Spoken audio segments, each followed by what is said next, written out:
Alors, pas de date de réouverture pour le moment. Si, pas encore. Mais à titre personnel, c'est quoi vos espoirs? C'est le 15 juin comme l'année dernière? Non, j'espère qu'on pourra ouvrir avant. Alors, mon espoir les plus fous, c'est d'ouvrir sur la première quinzaine de mai, quelque part. Je sais que ça va être super compliqué. Un peu optimiste, non? Oui, voilà. On peut rêver, il faut rêver. Vous avez raison. Sinon, si on pouvait ouvrir le 15 mai, ça serait une très bonne nouvelle.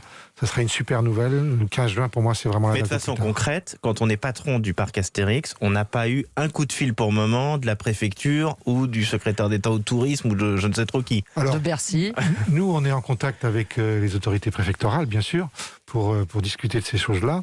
On appartient également à un syndicat des parcs de loisirs qui est en discussion avec le secrétaire d'État au tourisme et le monsieur le maire.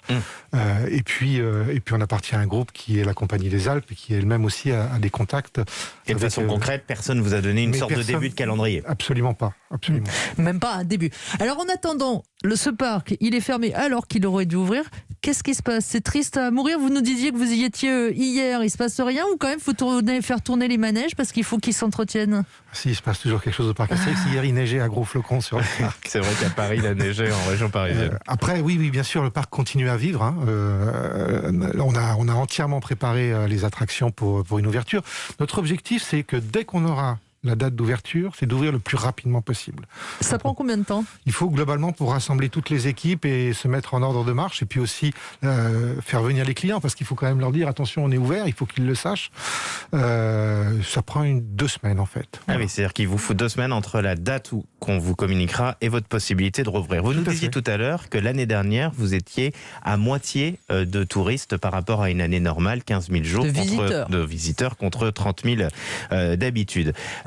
Est-ce qu'on est rentable, malgré tout, quand on n'a que 15 000 clients par jour, visiteurs par jour? Oui, bien sûr. Alors d'abord, ça ne s'est pas passé tout à fait comme ça, en fait.